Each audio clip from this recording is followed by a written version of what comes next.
참 예수님, 2018년도 마지막 미사를 드리고 있습니다. KTX 탄 것보다 더 빠르게 1년이 지나간 것 같습니다. 한 해 동안 고생 많으셨고 수고 많으셨습니다. 이제 2019년은 돼지해라고 그러죠? 네, 돼지해라.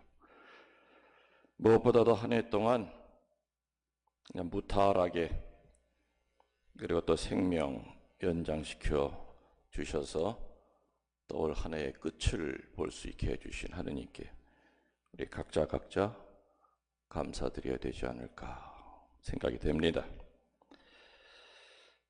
여러분들 1년 동안 행복하셨습니까?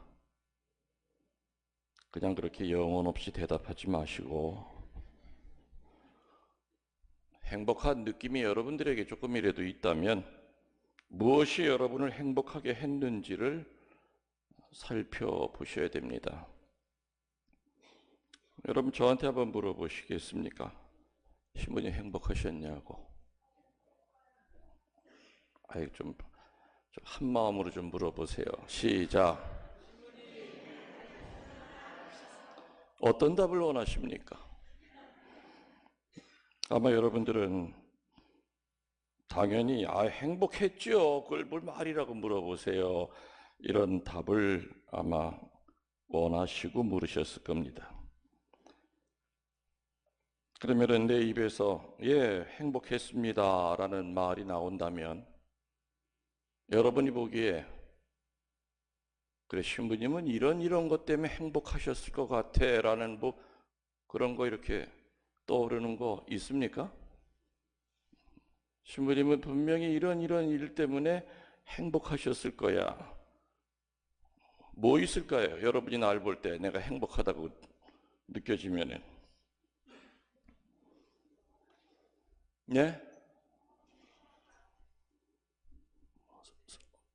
잘 안 들리네. 뭔 얘기인지. 건강하시다고? 내 건강한지는 어떻게 알아요? 5만 병은 다 가지고 사는데 건강한 척 보이죠. 저는 원래 아파도 나 아프다고 아무리 얘기해도 믿어주질 않아. 그렇게 생긴 걸 뭘.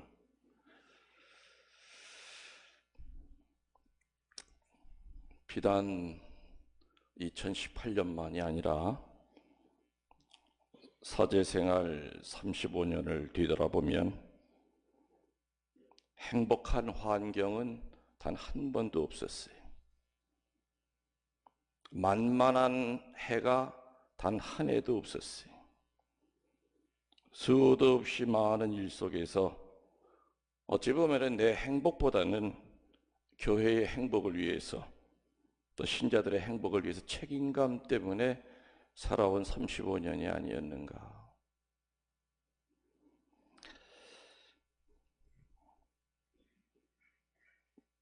지난 1년 동안도 글쎄요, 행복한 환경이 행복의 조건을 여러 가지로 규정할 수 있겠지만은 일단은 별로 행복하지 않은 거가 뭐 있냐 찾아보니까 햇빛도 안 들어오는 사제관에서 유리창 밖에서 세차장에서 뿜어대는 먼지와 소음 때문에 유리창도 못 열고 사는 감옥 같은 삶을 사는데 뭐가 행복하겠습니까? 먼지 때문에 늘 목은 잠겨 있고 다람쥐 쳇바퀴 돌듯한 삶의 연속인데 환경을 보고 행복하다 한다면 저는 행복하게 살질 않았죠, 사실은. 근데 항상 미사 끝에 뭐라 그래요? 미사가 끝났으니 가서 불행하게 삽시다? 징징 짜며 삽시다 그럽니까? 내가 항상 뭐라 그랬어요? 딱 한 말밖에 안 해요. 그죠? 복음을 전합시다 이 얘기도 아니고 미사가 끝났으니 가서 기쁘게 삽시다. 항상 그 얘기로 끝내죠. 어쩌면 그 얘기는 여러분에게 하는 말이기도 동시에 나 스스로에게 하는 말이 아닌가. 행복한 여건이 되어 있기 때문에 기쁜 게 아니라 기쁘게 살다 보면 행복해져요. 무슨 얘기인지 가시죠?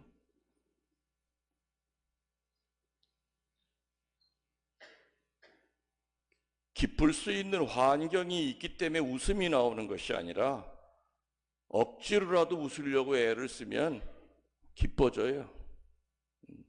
세상을 바라보는 거죠. 우리들이 가지고 있는 그 행복의 조건이 채워지겠습니까? 이 세상 살면서 안 채워져요. 나는 이 정도 되면 난 정말 행복해. 우리들이 원하는 그 행복이 과연 우리 살아생전에 내가 원하는 그 조건이 다 채워지겠는가? 아니죠. 충분히 행복한 환경이 되면 난 그땐 기쁠 수 있어. 죽을 때까지 기쁘게 못 살 겁니다. 그러나 길을 쓰고 기쁘게 살려고 애를 쓰면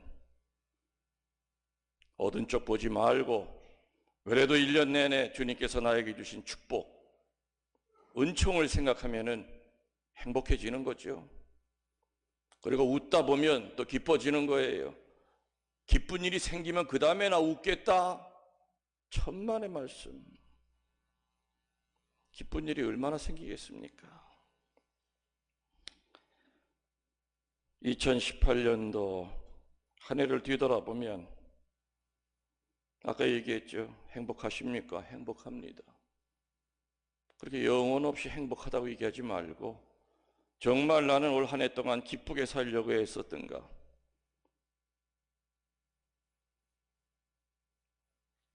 충분히 감사할 상황이 되면은 감사해야 되겠다. 이렇게 살았는가 아니면 내가 늘 하는 얘기지만 미리 땡겨서 감사하고 살았는가? 기쁠 건덕지가 없어도 그래도 나에게 역사하시는 그 하느님의 그 섭리를 보면서 기쁨을 찾으려고 애를 썼는가?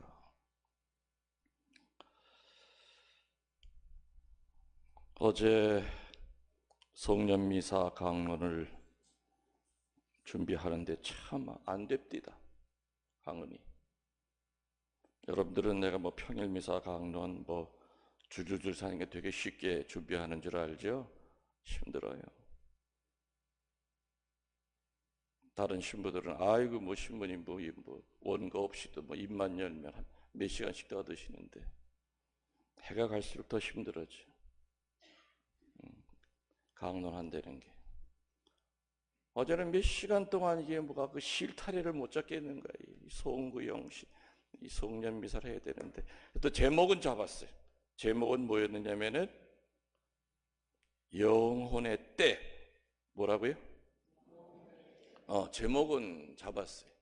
이 강론 준비하다 보면은 다 하고 난 다음에 제목을 쓸 때가 있고요. 어떤 때는 반대로 제목부터 정해놓고 주제부터 정해놓고 그 다음에 살을 붙여나가는 경우가 있는데 어제는 아무튼 일단은 제목은 올 한 해 동안 우리 영혼에 붙어있는 때에 대해서 좀 생각 좀 해보자. 주제는 잡았는데 제목은 잡았는데 그럼 살이 안 붙어. 끙끙거리다가 내 책상 앞에 놓여 있는 성경책을 휙 하고 한번 아무데나 딱 넘겼어요. 넘겼더니 요한 1서 2장 15절이 눈앞에 들어옵니다. 요한 1서 2장 15절. 그게 가슴에 딱 꽂혀요. 읽어보니까 야, 이제 살을 붙일 걸 주시는구나. 거기 뭐라고 되어 있느냐면 여러분은 세상이나 세속에 속한 것들을 사랑하지 마십시오. 세상을 사랑하는 사람들에게는 그 마음속에 아버지를 사랑하는 마음이 없습니다. 육의 욕망, 눈의 욕망, 살림살이에 대한 자만은 세상에서 나온 겁니다. 세상도 가고 세상의 정욕도 가고 하느님의 뜻대로 사는 사람은 영원히 살 것입니다. 이게 요한일서 2장 15절 성서 9절이었습니다. 이 이야기를 4-5번을 읽으면서 묵상하면서 뭐를 얘기하고 계신가? 내일 내가 교우들에게 얘기해 줘야 될 세상의 때와 영원의 때와 오늘 주님이 나에게 이 끙끙거리고 앉아있는 나에게 주신 이 말씀이 어떻게 연결이 되는가? 여러분이 금세 들은 요한일서 2장 15절은 물론 세상 자체를 죄라고 단지하는 건 아니었죠. 중요한 것은 하느님보다도 세상을 사랑하고 세상과 타협하는 사람들에 대한 지적이었습니다. 다시 말하면 벗겨내야 할 때가 크게 3가지를 얘기하고 있었습니다. 첫 번째는 뭐라고 그랬죠? 육의 욕망이라고 그랬습니다. 두 번째는 눈의 욕망이라고 그랬습니다. 세 번째는 살림살이에 대한 자만. 특이합니다. 세 번째가 살림살이에 대한 자만. 첫 번째가 뭐라고 그랬죠? 육신의 욕망. 이 육신의 욕망은 뭐 얼핏 생각하면 성적인 죄악을 뜻할 수 있지만 그게 전부 다 아닐 겁니다. 절제 안 된 성욕이라든지 음란한 것만을 뜻하는 내용은 아닐 겁니다. 유욕에 대한 죄만이 아니라 훨씬 더 넓은 뜻을 가지고 있습니다. 포인트는 뭐냐? 그 육의 욕망의 포인트는 본능대로 산 적은 없었던가? 어릴 년 동안 내 본능이 지시하는 대로만 살려고 애쓴 적은 없었던가? 내 몸의 감각이 이끄는 대로만 살아온 1년은 아니었던가? 몸이 가자는 대로만 살았을 때는 이 육신의 욕망이라고 하는 영혼의 때가 분명히 껴 있을 겁니다. 그래서 저는 구체적으로 그게 과연 뭘까 하고 내 자신을 한번 뒤돌아봤습니다. 첫 번째, 음식을 절제 못하고 살았던 거. 두 번째, 게을러 빠졌던 적도 많았어요. 세 번째, 낭비가 심했던 것. 그리고 네 번째, 몸으로 봉사하지 않고 입으로만 봉사하려고 했던 것. 다섯 번째, 하느님보다도 내 자신의 몸뚱아리를 더 중요시 여기고 살았던 것. 그 다음에 남에게 피해를 입히면서도 가책을 못 느끼고 살았던 것. 사욕을 채우기 위해 남의 입장을 존중하지 않았던 것. 마지막으로 다른 사람이 곤궁에 빠져 있을 때 아랑곳하지 않고 호화스럽게 지냈다는 것. 이런 것들이 바로 육신의 욕망에서 나오는 영혼의 때가 아니겠는가라는 묵상을 했습니다. 한마디로 몸이 시키는 대로만 사는 사람, 본능에 더 충실한 사람을 일컫는 말입니다. 지난 한 해 동안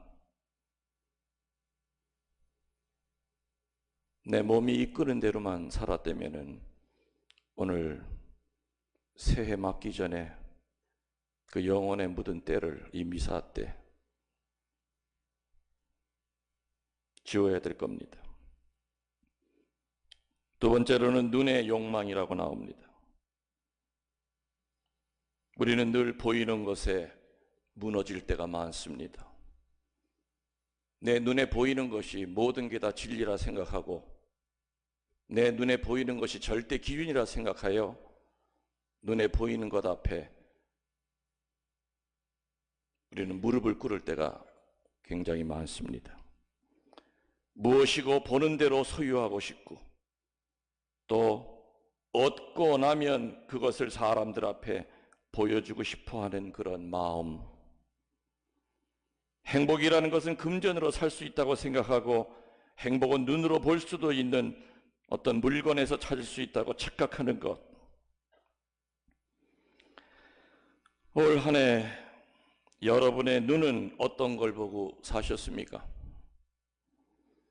눈은 볼 뿐이고 그 눈을 지배하는 건 우리의 마음입니다.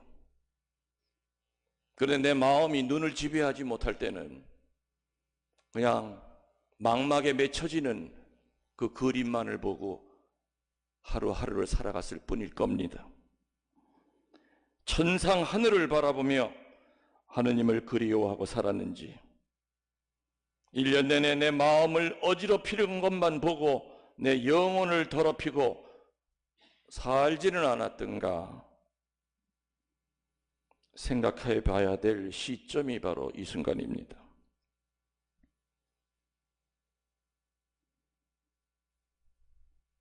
눈이 주는 욕망의 때가 있습니다. 그 때를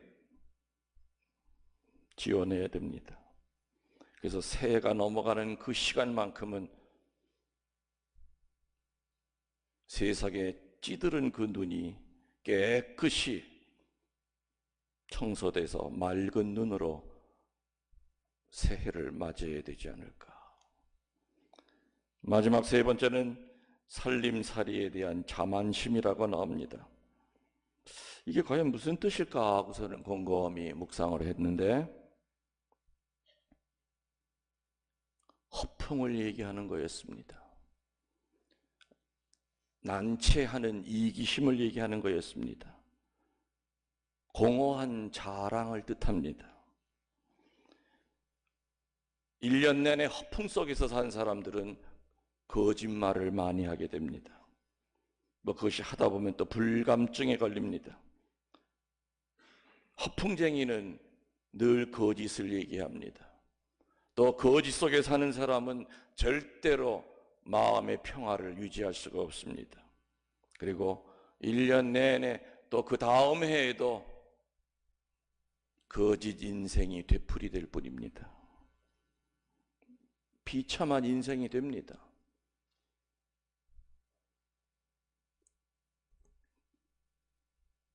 여러분 각자에게 해당되는 영혼의 그 벗겨내야 할 때가 있다면 오늘 우리 깨끗이 씻고